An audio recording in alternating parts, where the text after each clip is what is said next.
Bonjour les salariés du CSE Fonction Centrale. Je suis Guillaume Covin, élu suppléant UDPA et je vous propose un compte-rendu express du CSE Fonction Centrale du 25 février 2025. Consultation sur le projet de délégation de l'activité de traitement des commandes COUPA de l'équipe contrôle de gestion optimisation.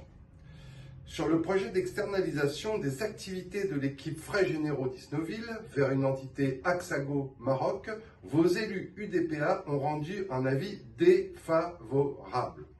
Depuis novembre 2024, l'UDPA a alerté sur l'absence d'information et le sentiment d'abandon vécu par les salariés de ce site.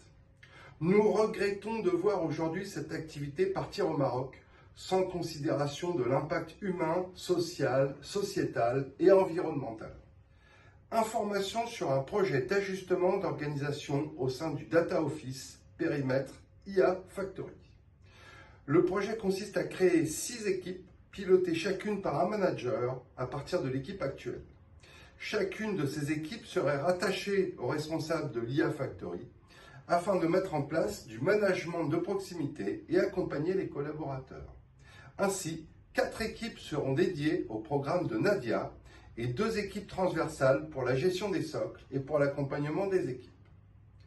L'UDPA se félicite de la création d'une ligne de manager de proximité avec la volonté de privilégier la promotion interne pour les managers, ce qui est un vrai levier de reconnaissance et une façon de pérenniser la connaissance.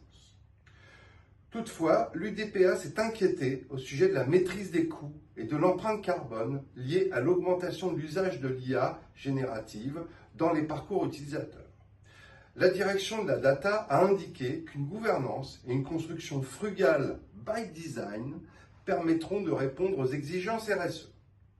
Pour finir, une information sur un projet d'ajustement d'organisation au sein de la direction Risk Management, périmètre gestion des risques YARD et fonctions actuarielles, YARD, a été présenté.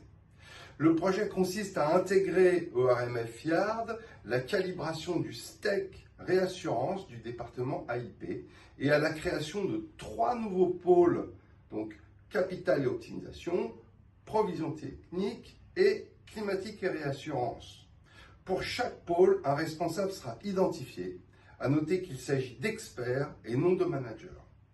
Ce découpage permettra de clarifier l'organisation, créer des postes avec la volonté de favoriser la mobilité et la promotion interne.